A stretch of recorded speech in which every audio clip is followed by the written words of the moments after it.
I mitt möte med Per Gessle har jag fått veta massor om uppväxt, gitarrer, hur man väcker en komapatient, om uppbrott och om att hjälpa till i köket. Men många frågor återstår. Hur hanterar man att bli världsberömd? Och hur lågt kan man egentligen ha en gitarr? Och vem har fastast rumpa? Per eller Paul McCartney? Och blir det någonsin Roxette igen? Har det värt det? Absolut.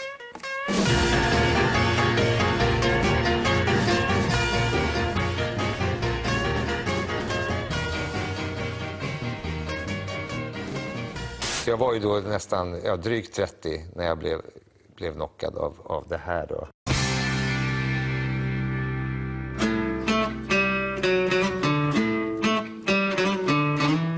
The Look. Jonas Isaksson. Var det han som kom på det? Mm. Vi satt och spelade in den låten. Den byggde ju väldigt mycket på min demo. Den här sequencer, bas, allt det där. Men du hade inte riffet då? Jag hade inte det riffet, nej. När han skulle spela gitarr så bad vi honom spela någonting George Harrisonskt. Typ Taxman eller I Want To Tell You, Revolver George Harrison liksom. Och då kom han med lite olika förslag och det här riffet.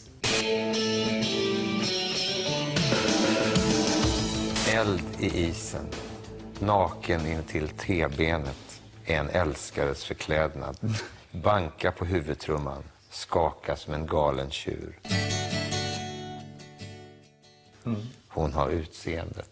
Det där. Ja.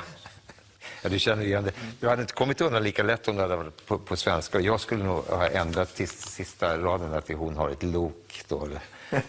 Men hur tänkte du? Den är ju väldigt speciell, den här texten. Den är ju liksom som en nonsenstext. Alltså, när jag skrev låten The Look så var det ju för att lära mig att programmera den här nya synten, en Sonic ESQ1. Och det första jag skrev var ju The Look, 8/8 treackords i CC Top-anda som var stora då. Och så kom jag på den här halvrappande texten. Walking like a man, heading like a hammer, she's a juvenile scan. Och den här rytmiken var liksom, blev hela låten på något sätt.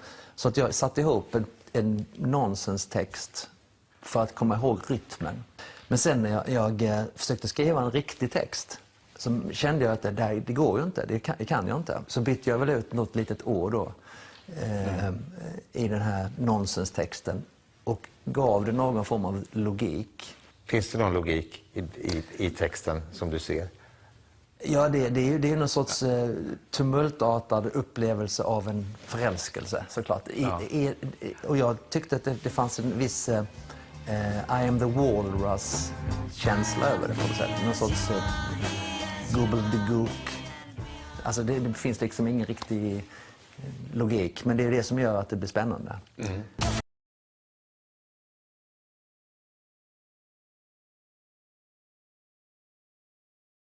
När den väl blev en hit i USA och över hela världen så sa ju framförallt i de engelska länderna att det här är ju ingen engelsk människa hade kunnat skriva den här texten.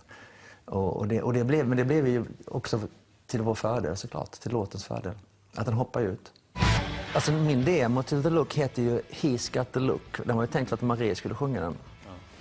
Men hon började sjunga den här nonsenstexten så kände hon ju direkt att det här var ju ingenting för henne. Liksom. Hon kunde inte identifiera sig. Men Roxette har jag ju egentligen skrivit för att Marie ska sjunga dem. Och de som jag har sjungit är de som hon inte har velat sjunga. Alternativet att det har varit mer regelrätta duetter som The Big L till exempel, som är skrivna för att två ska sjunga. Liksom. Men det var en tillfällighet, alltså att den första riktiga Roxette-hitten var ju inte tänkt för Roxette. Nej, det var ju inte. Alltså, det fanns en ambition och ett snack som Maria hade haft i många år att någon gång ska vi göra någonting tillsammans. Men vad det skulle vara, det visste vi inte. Och jag hade skrivit en låt till Pernilla Wahlgren som hette Svarta glas.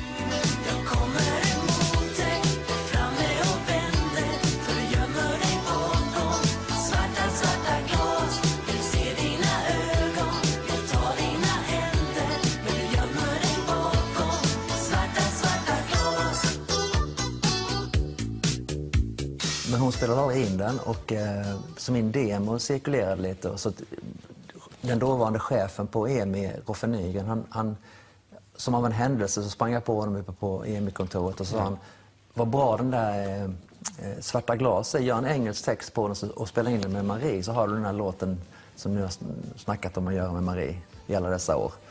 Och då tänkte jag, shit, jag gör väl det. Och presenterade den för Marie och hon hängde på, så vi gjorde en duett av det. Och det blev sommarhitten då 1986.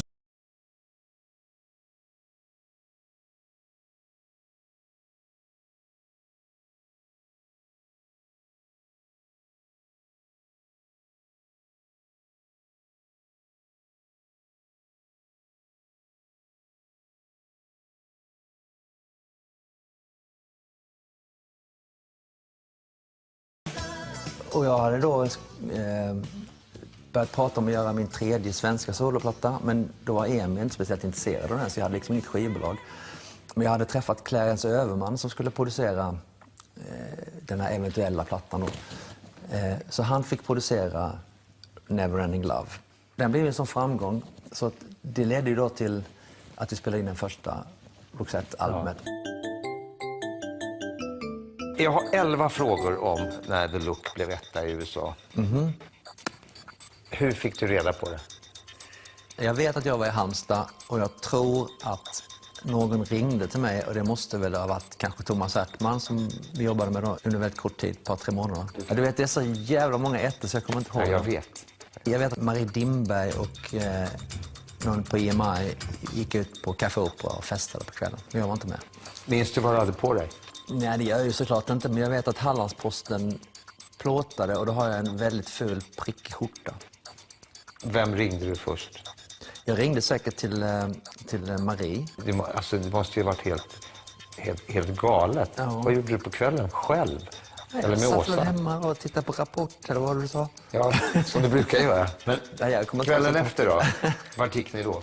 Då hade vi en stor presskonferens på Grand Hotel. Vad drack ni? Jag vet inte. Champagne, antar jag. Ja. Vad gick notan på? Jag vet inte, det betalade säkert skivbolaget. Ja, då blev det sent. Säkert. Ja. Var du där? Nej, jag tror inte det. Fast vi var aldrig tillsammans. Listen to your heart var den andra ettan. Då var vi inte här, då var jag också i Halmstad. Och då pratade vi med varandra på telefon. Och sen den 3:e, It Must Have Been Love. Jag kommer ihåg att jag satt med Jonathan Green på EMI i UK. Då låg vi etta med It Must Have Been Love. Och så gick jag ringde för att kolla om vi då etta en vecka till. Och då gjorde vi det. Och sen den Joyride-beta var jag i Paris. Jag har kommit på de här smarta frågorna. Ja, jag.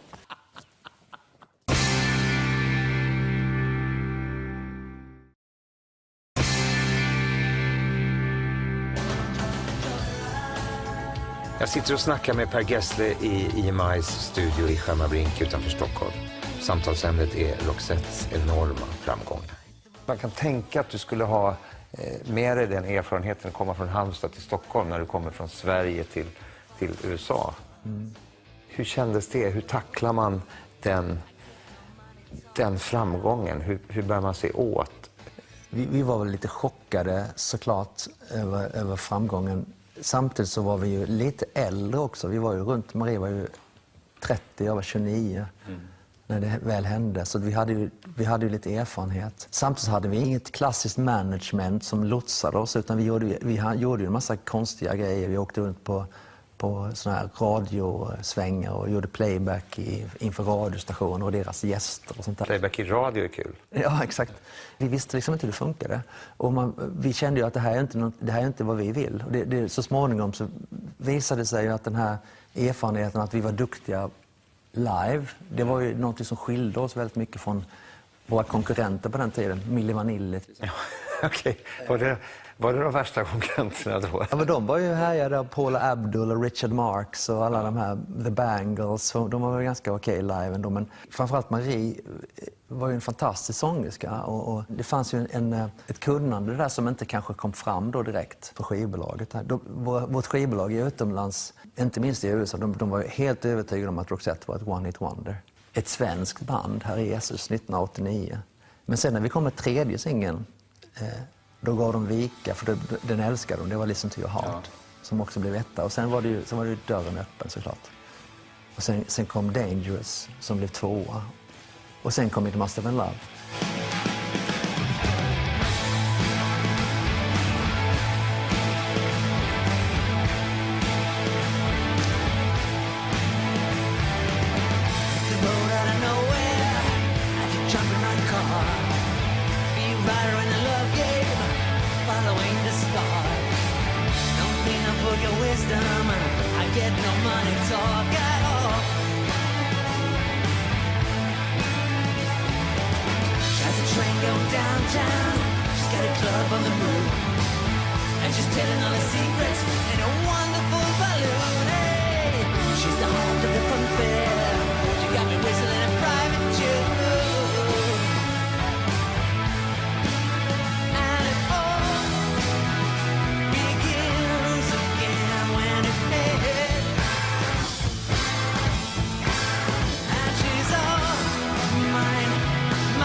Jag var i New York på Apollo Theater och jag har en god vän, Scott Greenstein, som är chef för Sirius XM radio, satellitradion i USA. Det är det största, de har 70 miljoner abonnenter och sådär.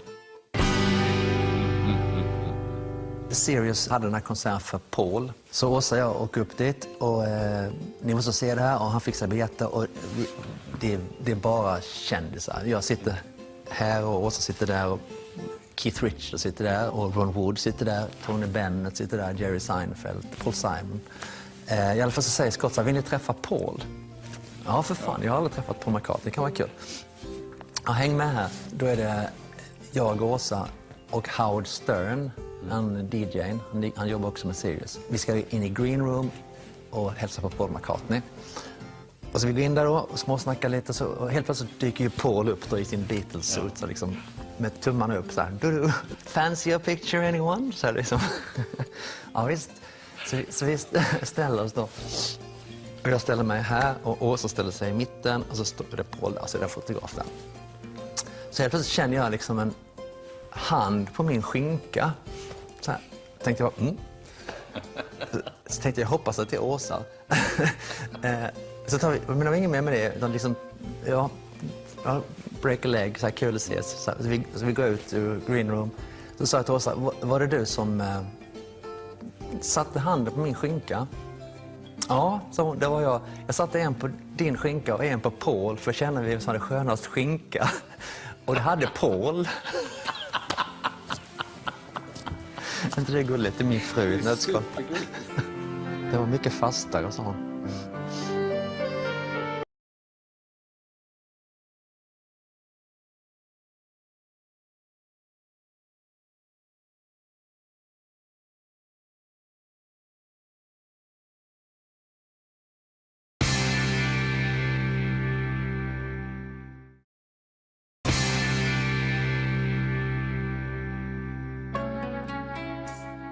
År 2002 drabbades Marie Fredriksson av en hjärntumör. Marie blev så småningom frisk och Roxette kom tillbaka med råge. 2011 åkte Per och Marie ut i världen på en veritabel succéturné som sågs av 1,5 miljon människor i 46 länder. Och så sent som i juni 2016 var duon bokad för en stor Europaturné. Men Marie var av hälsoskäl tvungen att ställa in bara 2 månader innan premiärspelningen. Hur kändes det? Jag tyckte att Marie fattade helt rätt beslut, och hon ville ju och kände att det var dags att sluta helt enkelt. Och jag respekterar ju det till 110% såklart. Samtidigt så kändes det ju som att det var ju ett slut, ett avslut. Ja. Du tror inte att det blir några mer skivor och turnéer? Nej, turnéer lär det ju inte bli alls. Skivor vet jag inte. Men jag tror inte det. Det känns inte riktigt. Det är svårt att göra skivor också. Man måste ha det något sorts. Det måste finnas ett skäl till det på något sätt. Jag försöker tänka positivt. Jag har haft så mycket fantastiska grejer i Roxette, som låtar och inspelningar och konserter, så att det känns jättehärligt att ha det med sig i bagaget istället.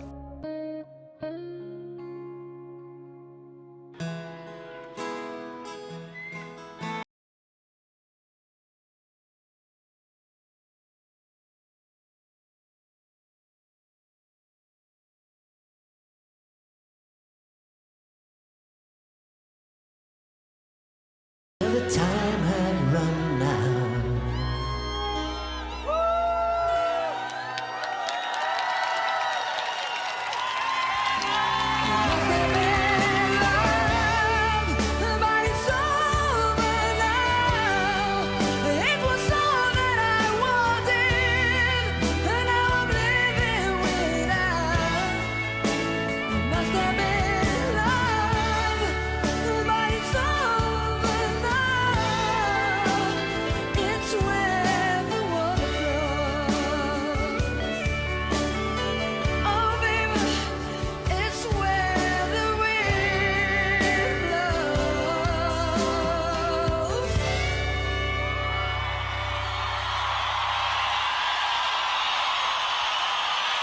It must have been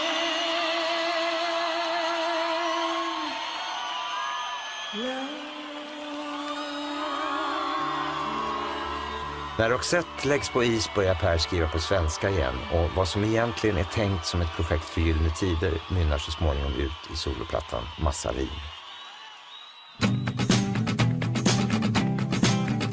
Jag kände ju liksom på 80-talet att jag hade gjort något så långt jag kunde fram till mitten på 80-talet som var det jätteskönt att börja jobba på engelska. Och sen när jag kom tillbaka och började jobba på svenska igen, när jag började skriva Massarin-plattan till exempel 2002.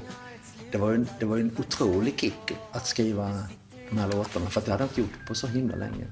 Med hits som Tycker om när du tar på mig och Här kommer alla känslorna på en och samma gång blir plattan en jätteframgång i Sverige.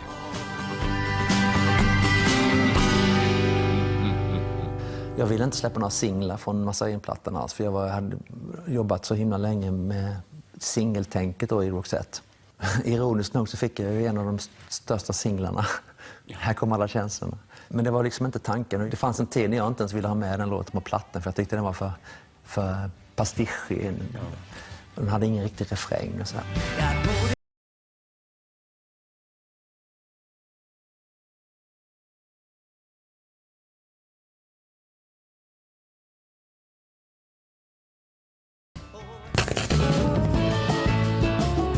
Roxettes karriär har kantats av succéer, listettor, världsturnéer och märkliga intervjuer. Hur ser Per själv tillbaka på den här tiden? En av de största kickarna jag har fått, det var i Holland. Vi gjorde tv och så var det en kille som stod och skrek från andra våningen det var en innergård på ett hotell. Så skrek han I love your record. Det var Tom Petty. Då tänkte jag shit, det här är... Ja, det måste varit häftigt. Det var jävligt häftigt. En sak till då. 91, Sydamerika-turnén, när vi kom dit. 92 är det faktiskt. Ingen ville spela Sydamerika för att det fanns det var lågkonjunktur och ingen fick betalt. Madonna ställde in och Guns N' Roses ställde in och alla ställde in. Michael Jackson ställde in. Och så sa de till oss att ska ni åka till Sydamerika, det finns inga pengar tjänar, då får man göra det för att man tycker det är kul. Och vi sa, vi tycker det är jättekul. Ja. Tänk att få komma till Sydamerika. Ja. Så vi åkte ju dit och spelade, och vi skulle inte spela speciellt stora ställen, det var 4-5 tusen sites kanske. Men när vi väl kom dit så exploderade hela grejen för oss. Så att vi spelade liksom 16 fotbollsstadion istället. 65 000 i Sao Paulo och 55 000 i Santiago. Det var bara sådana 2 gånger 50 000 i Buenos Aires. De är helt galna fortfarande, argentinarna? Ja, det har alltid varit en stor plats för oss. Det var kanske för att ni inte ställde in? Ja, jag vet inte, det har alltid synkat. Plus att jag tror att de visar verkligen vad de känner. Det är väldigt roligt att spela det. Sen känns det också som att de bryr sig inte att vi inte är från England eller från USA, utan vi är bara musik för dem.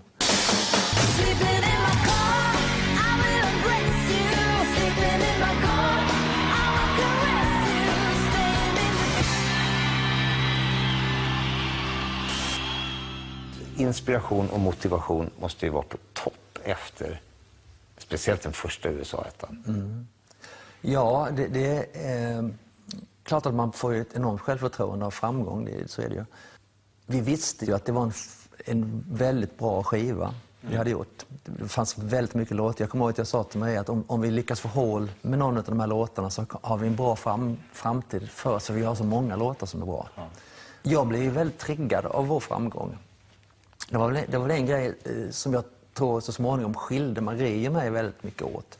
Att Marie var ofta ganska nöjd med vår framgång. Men det var ju aldrig jag. Jag ville ju alltid att vi skulle ha mer framgång. När vi härjade som värst på 90-talet så vi åkte ju runt, jag vet inte hur många, vi gjorde väl om det var 1800 intervjuer på 8 månader och sånt där, runt hela världen. Samtidigt som vi gjorde det så skrev jag ju Joyride-plattan. Det låter som att det var väldigt jobbigt, det var det inte alls. Det var bara piece of cake för att jag var så fruktansvärt motiverad. Så att man bara ville framåt. Tog det aldrig stopp någon gång under den här perioden? Nej. Men jag är inte sån. Jag vill ju alltid att det ska fungera och det ska bli så stort det bara går. Men du vill bestämma också? Du vill ha kontroll? Ja, ibland. Blev det något problem någon gång? I Roxette? Ja. Det är svårt för mig att svara på. Jag har aldrig upplevt det som ett problem. Men jag har alltid varit intresserad av musikbranschen och hur branschen fungerar och alla dessa konstigheter som försiggår. Medan Marie har ju aldrig varit det egentligen. Marie älskar att stå på scen, Marie älskar att sjunga och utveckla sin musikalitet. Liksom. Så jag har ju alltid fått tagit större plats i ett sånt projekt som Roxette såklart. Om jag går till mig själv så kan jag bli trött på... Jag kan känna, fan, och du är så förutsägbar så att du borde visas ut. Alltså att man sitter i sina vanliga ackord och så spelar man de här då. Man gör en melodi på G, C och D och E-moll och så C och så kommer en A-moll-sjuan liksom. Som någon slags så här italiensk salladskrydda. Men blir du trött på ditt eget melodisinne ibland? Ja, det gör jag. Det gör jag faktiskt. Det är därför också jag försöker skriva, som jag sa innan, försöker skriva så lite som möjligt. Ibland om jag får en idé som jag tycker är spännande så kan jag sätta mig vid pianot och börja spela den i en tonart som jag inte alls behärskar. Alltså till exempel S-moll eller någonting. Så jag vet att jag kommer att göra fel. Inom 10 sekunder har jag gjort bort mig. Liksom. Ja, och då kan det bli bra. Då kan det bli jävligt bra. För att då lurar jag mitt eget sinne och så spelar jag in det här under tiden. För att ofta så händer det ju saker och ting som jag aldrig kan återupprepa om inte det finns på tejp. Min teori är att de bästa låtarna går ju väldigt fort att skriva. Bästa låtarna går i A. Bästa låtarna går i A. Alla Motorhead-låtar går i A. AC/DC. Nej, men de bästa låtarna går väldigt fort att skriva, tycker jag. För de är på något sätt, de finns redan. Det är som att man öppnar upp sig. Eller? Jag skulle vilja säga att de bästa idéerna, alltså som gör essensen i en bra låt, kommer fort. Ofta så finns det ju någonting i en låt som är liksom själen i låten. Alltså det kan vara hooken eller det kan vara en rytmik eller något som är liksom essensen av låten. Den kommer oftast väldigt fort. Men det här, allt det andra runt omkring tycker jag inte behöver gå fort. Om jag kör fast eller jag inte tycker att det är tillräckligt bra så lämnar jag det. Då slänger jag det.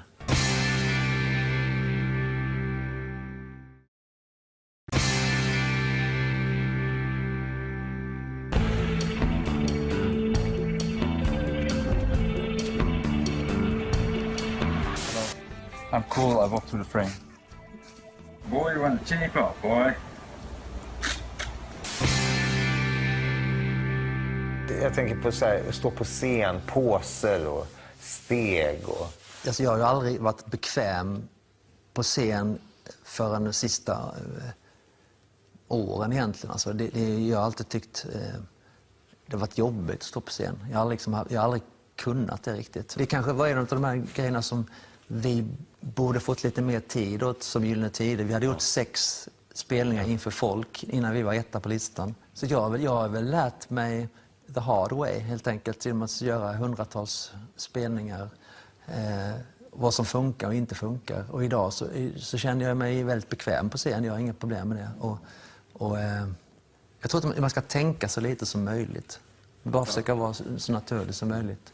Men det kanske är också nu när man närmar sig 60. Det har varit en lång resa. Och det är kanske nu man börjar förstå det.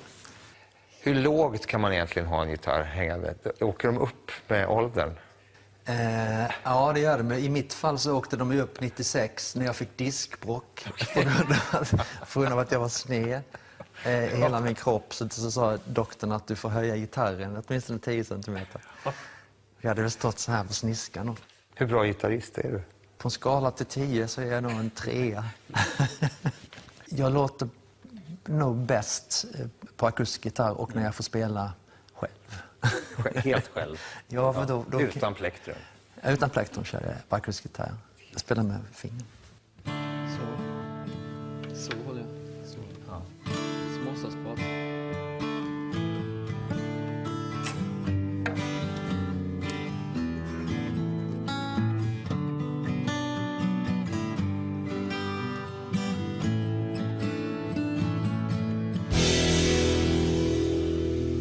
En titel som jag gillar triggar ju min fantasi till att bli en story.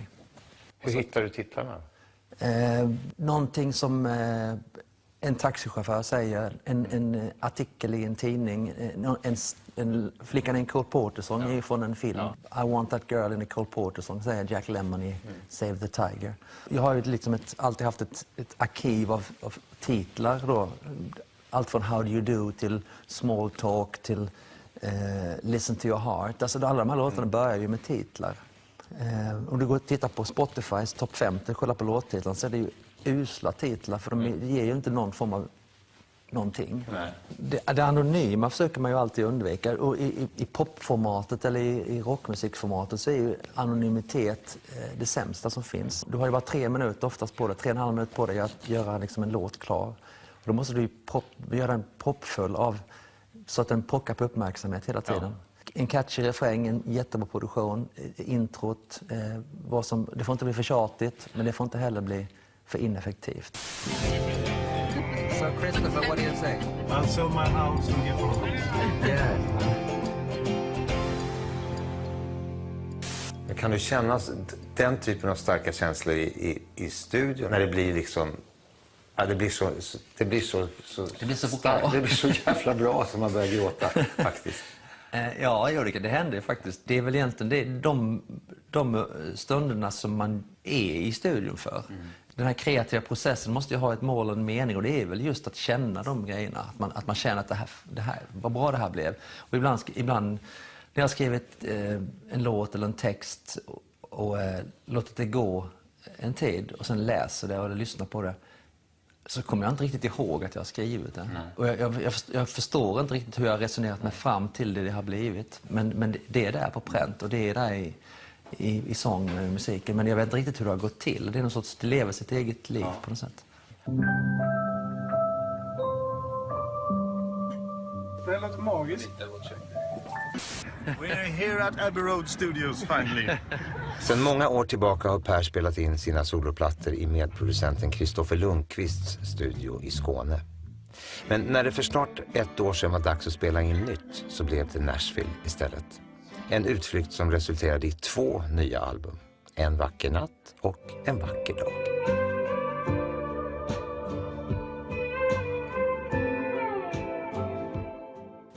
Var det sådär kul i Nashville som man tror att det är? Men just att det är så mycket musik att det är... Ja, det är väldigt mycket musik. Och första veckan koncentrerade vi oss väldigt mycket på inspelningarna.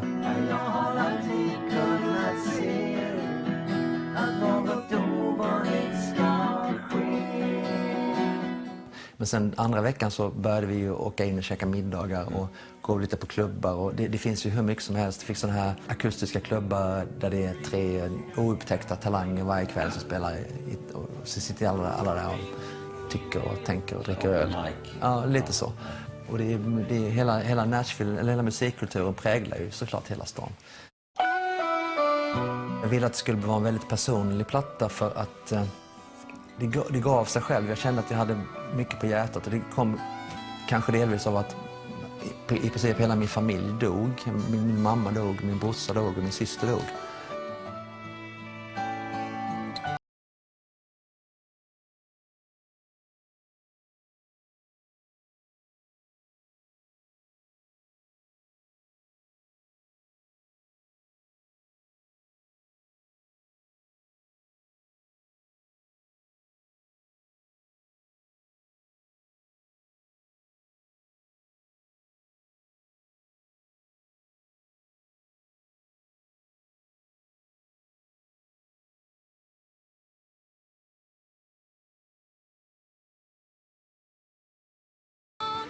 Du har förlorat din mamma och din syrra och din brorsa på ganska kort tid. Hur hanterar du saknaden? För det blir ju en väldigt saknad efter när de inte finns kvar. Nej, svår fråga. Både i min mammas och min systers fall så var de sjuka väldigt länge så man hinner ju förbereda sig ganska mycket. Men det är jobbigt såklart. Det är jobbigt när man helt plötsligt kommer på det sådär framför tvn. Shit, de finns inte längre. Men tiden läker ju, det är lite så. Jag ville göra en platta om hur jag kände mig just då. Och plattan handlar ju inte om det egentligen, men det har satt en färg och en ton på hela inspelningen tror jag. Och då tänkte jag, då åker vi iväg någonstans. Så då pratade vi om England, vi pratade om Frankrike. Men så kom någon upp med idén att fan, Nashville är inte så dumt. Och då tänkte jag, det här är ju jättebra för att då kan jag göra en ännu större förändring. Det vill säga jag kan använda lokala musiker. Den där Nashville-tonen som finns naturligt i musiken därifrån passar mig ganska bra. Pedal steel, dobro, fiol och sånt. Ligger ganska nära den singer-songwriter-traditionen som jag alltid har älskat också. Tyckte de att det var bra? Alltså amerikanska musikerna? Ja, jag tror det. Jag var lite rädd att de skulle tycka att jag kom in med någon sorts division 2 country-låtar. Ja. Men det var inte så alls. Vi pratade om det. De var ju där några dagar, kom och gick. Så vi blev lite kompisar och då berättade jag just det att jag var lite skraj. För de har ju ändå jobbat med Dolly Parton och Linda Ronstadt och Willie Nelson och alla de här fantastiska människorna. Fast de gillar det jättemycket och det märks också på deras insats. Han dansar ju ballett på sin fiol. Ja. Stuart Duncan, vilken snubbe. Jesus. Jag tycker det är häftigt för att de spelar ganska sparsamt. There was a couple places where I don't think you needed. Yeah, I agree. You know where they are. Yeah, sort of. It's like it just bring them down. Den senaste tiden har Per samarbetat med Lasse Winnerbäck som både är med på plattan och som har gästat Pers turné. Varför blev det Lasse Winnerbäck? Jag vet inte, träffade honom på en konsert. Han spelade, jag tittade på honom. Och trevlig prick. Och sen såg jag han i ditt program. Han spelade en Gyllene-låt. Honor och guld, ja. Vi har blivit kompisar. Han är en jättehärlig människa och jag tänkte direkt på honom.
Jag är så van att skriva antingen för Marie då, att hon sjunger en tjej, eller att vi sjunger duett, kille-tjej. Och då skriver man ju en text oftast, eller man tolkar oftast en duett kille-tjej, Kille-tjej, ja. att man sjunger till varandra, mot varandra.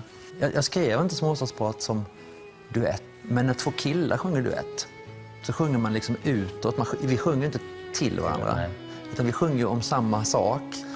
Så det blir ganska rent stilistiskt sett, textmässigt så blir det ganska spännande tyckte jag, när två killar sjunger.